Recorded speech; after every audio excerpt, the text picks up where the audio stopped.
বন্ধুরা কেমন আছেন সবাই? আপনার হাত থেকে যদি ফোনটা পড়ে যায় লক অবস্থায় তাহলে কিভাবে আপনার ফোনটি আপনার হাতে পাবেন? যদি কোনো ভালো ব্যক্তির হাতেও পড়ে তাহলে কিন্তু আপনার ফোনটা দিতে পারবে না, কেননা লক আছে আর এই ফোনটা কার সেটা জানতে পারবে না। যদি আপনার এই ডিসপ্লের উপরে আপনার মোবাইল নাম্বার অথবা আপনার ফেসবুক আইডি, ইনস্টাগ্রাম আইডি অথবা হোয়াটসঅ্যাপ নাম্বার যদি এড করে দেন, এর পাশে যদি লিখে দেন তাহলে কিন্তু সে ব্যক্তি আপনার সাথে যোগাযোগ করতে পারবে এবং আপনাকে ফোনটা দিতে পারবে। আর এমন অবস্থায় কিন্তু লক খুলতেও পারবে না আর জানতেও পারবে না আপনার কি বা আপনার এই ফোনটা কার।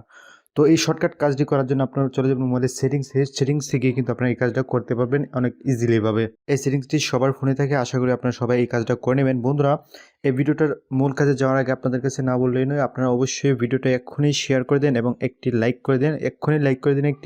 একটি লাইক করে দিলে কিন্তু এই ভিডিওটা অন্যরাও দেখতে পারবে এবং আপনারা যদি নিউজ ফিডে শেয়ার করে রাখেন তাহলে কিন্তু অনেক ইজিলি ভাবে আপনার বন্ধুরাও জানতে পারে। তো প্রথম আপনারা চলে যাবেন মোবাইলের সেটিংসে যাওয়ার পর আপনারা কি করবেন, আপনাদের মোবাইলে সার্চ বক্সে লিখবেন, খোঁজাখুঁজি বেশ একটা দরকার নাই, আপনারা এখানে লিখবেন এ double D A double D লিখে স্পেস দিবেন, তারপর টেক্সটটি লিখলেই আপনার চলে আসবে যে উপরে অপশনটা, এই যে দেখুন এ টেক্স অন লক স্ক্যান, অর্থাৎ আপনি এটা যদি ক্লিক করেন এটা অন করবেন। অন করার পর এই নিচের বাটনে ক্লিক করবেন। ক্লিক করার পর এখানে দেখুন, এখানে আপনি লিখতে পারেন এফবি, মানে ফেসবুক আইডি যদি দেন তাহলে FB দিয়ে তারপরে স্পেস আইডি আইডি দিয়ে আপনার ফেসবুক আইডির নাম লিখতে পারেন অথবা আপনার মোবাইল নাম্বার লিখতে পারেন। এখানে ধরুন আমি একটা মোবাইল নাম্বার লিখতেছি 017, তারপর আপনার যে সংখ্যা নাম্বারটা সেটা এখানে দিয়ে দিবেন আর লিখবেন call me, CALL call me. এটাও লিখতে পারেন যে আপনার মনের মতো করে। এখানে আরেকটি নাম্বার দিতে পারেন, হোয়াটসঅ্যাপ নাম্বার, পাশাপাশি আপনি কোনো কিছু লিখতে চাইলে মোটামুটি অনেকগুলো লেখা যায়। তো আপনারা এইভাবে আপনাদের ইচ্ছা মতো অনেকগুলো লেখা এই যে দেখুন অনেকগুলো না, এই যে লিমিট হয়ে গেছে। তো এতটুকু পর্যন্ত আপনি লিখতে পারবেন। এতটুকু লেখার পরে আপনি যখন লক হয়ে যাবে মোবাইলটা, এই যে দেখুন আমি লক করে দিছি।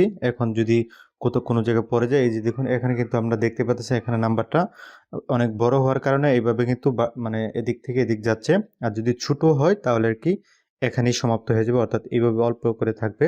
তো এখানে দেখুন আমার মোবাইল নাম্বারটা প্রথম দেখা যাচ্ছে এবং কল মি লেখা আছে এবং আবলা জাবলা লেখাগুলো আছে।